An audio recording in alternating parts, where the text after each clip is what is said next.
¿querés ir poniendo esas Claro, oficinas? que venía por eso. No, no, todavía las oficinas todavía no Sí, porque claro. falta.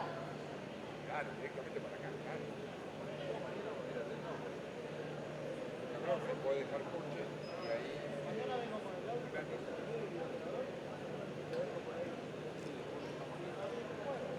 claro.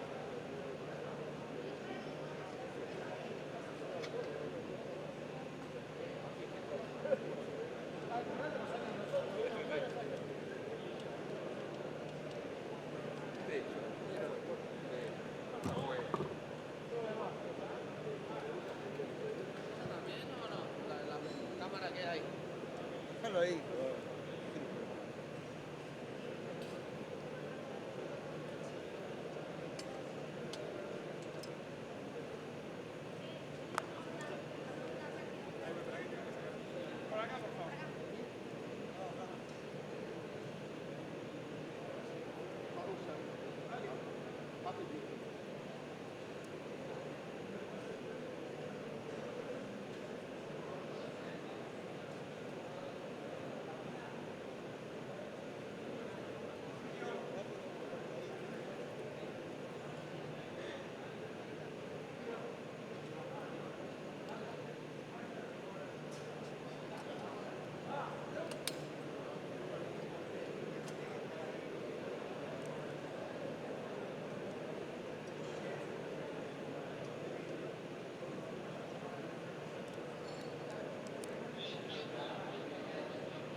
Good morning, everyone.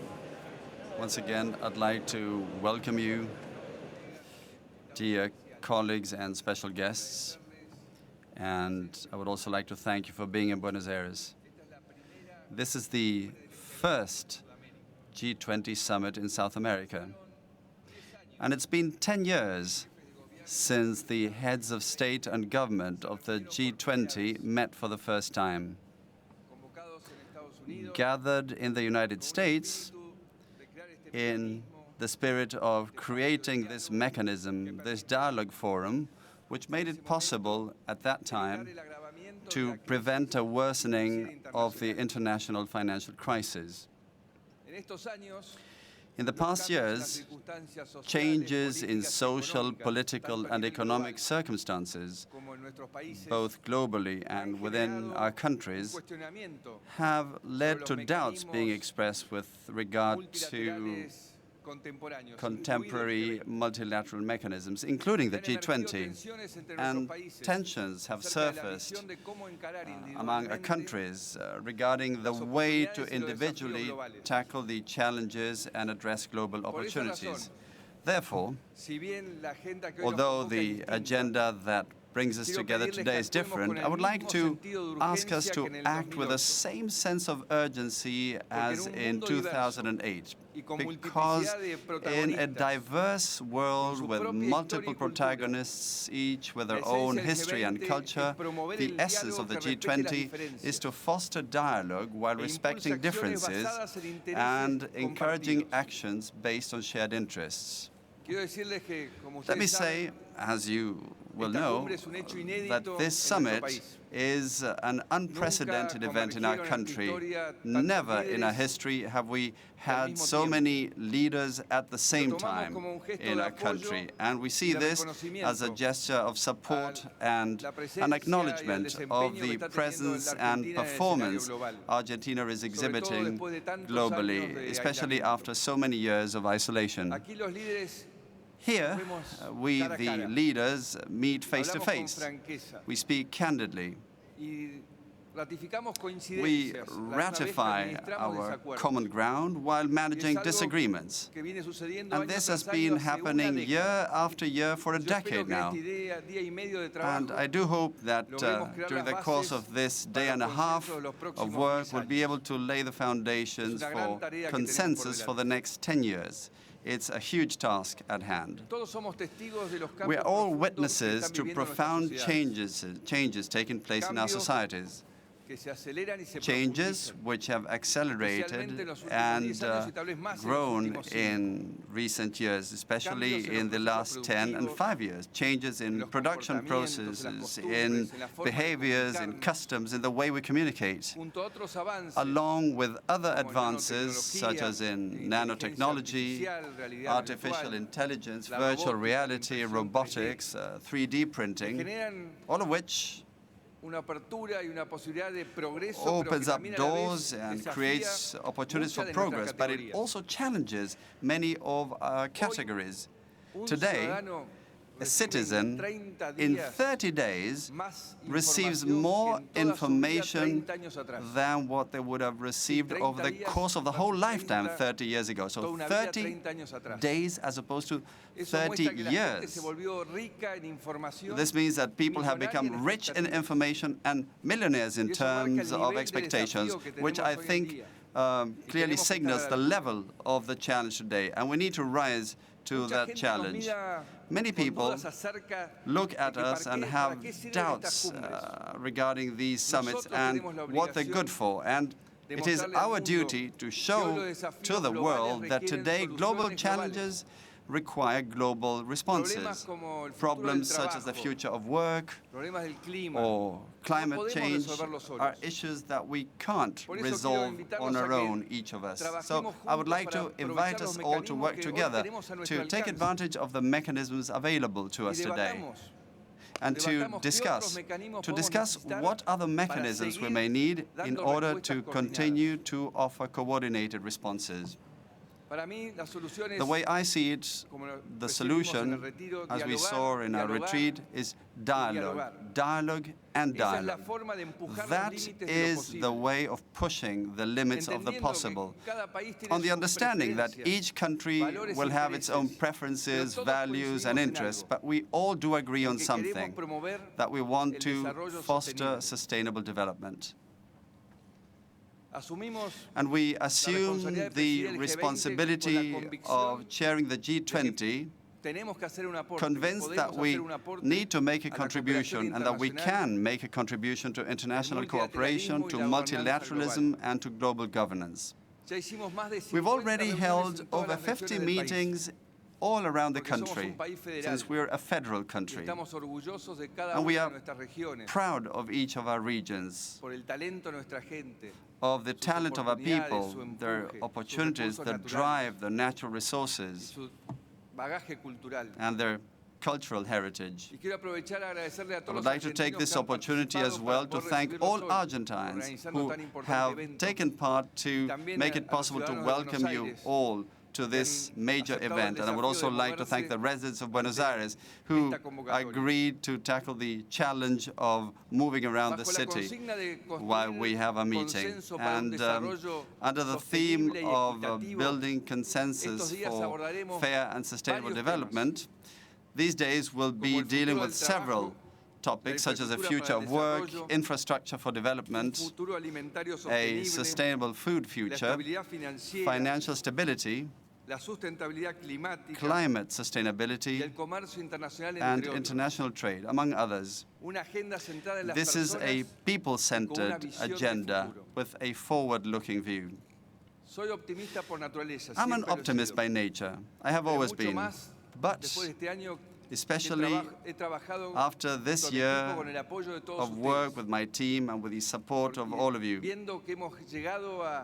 I've been able to see that we've reached very substantial consensus as enshrined in the ministerial communiques and in the action plans agreed upon amongst all of us. However, it is clear that consensus cannot be from one day to the next. It is a process with progress and setbacks, and which will continue even after the G20. But it's even better when our commitments translate into concrete actions that improve the well-being of our people. So, at the southernmost G20 ever held, I invite us all to give a clear message to the world, to the effect that here, together, we can chart a development horizon, one with shared responsibilities, with a full commitment to gender equality, and with unity in diversity. And also, remembering someone I've always admired, Mandela, this year he would have been 100 years old, and he urged us so that by 2030 we could end poverty, and he was always an advocate of dialogue. So thank you once again for your presence here. I deeply appreciate it, and we shall now begin our first session in a couple of minutes. Thank you very much.